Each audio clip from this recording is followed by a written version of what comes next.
புதன் நம்மளுடைய ஜாதகத்துல எந்த இடத்துல இருந்தா கல்வி நல்லா வரும்?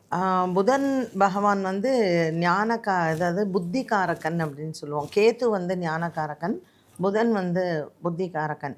ஸோ நீங்கள் ஜென்ரலாக வந்து புத பகவான் கன்னி ராசியில் அவர் உச்சம், மிதுனம் வந்து அவர் சொந்த வீடு, மீனத்தில் இருந்தார்னா அவர் நீச்சம் பெற்றிருப்பார். ஸோ சில ஜாதகங்கள் வந்து பார்த்திங்கன்னா இப்போது கும்ப மாதம், அதாவது மாசி பங்குனி டைமில் பிறக்கிறவங்களுக்கு புதன் வந்து கொஞ்சம் நீச்சமாக இருக்கும். ஏன்னா எப்பொழுதுமே சூரியன் எங்கே இருக்காரோ அவருக்கு அருகாமையில் தான் புதன் இருப்பார். அதுவும் சுக்கிரனும் கூடவே தான் இருப்பார். இந்த மாசி பங்குனியில் இப்போ புதன் நீச்சமாக இருந்தால் அவங்கெல்லாம் படிக்க மாட்டாங்களா, இல்லை அவங்கெல்லாம் ரொம்ப கொஞ்சம் டல்லாக படிப்பில் அப்படின்னு பார்த்திங்கன்னா, ஆரம்ப கால நிலைகள் அவங்க ஸ்கூலில் வந்து படிக்கும்போது கொஞ்சம் டல்லாக இருப்பாங்க. ஆனால் சுக்கிரன் நல்லா இருந்துட்டார், குரு நல்லா இருந்துட்டார் அப்படின்னா அவங்க வாழ்க்கையில் படித்து முடித்து ஒரு வேலையில் வந்து அந்தஸ்து வந்து அவங்களுக்கு உயர்ந்திருக்கும்.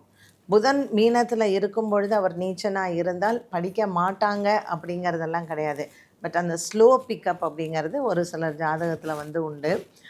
புத பகவான் வந்து ஞாபக மறதிக்கும் அவரே காரகன்.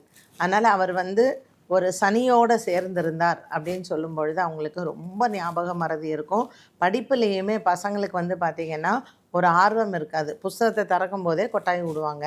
ஸோ புத பகவான் சுக்கிரனுடன் சேர்ந்திருந்தால், குருவுடன் சேர்ந்திருந்தால், கேதுவுடன் சேர்ந்திருந்தால் அவங்களுக்கு படிப்பில் ரொம்ப எக்ஸலண்ட்டாக இருப்பாங்க.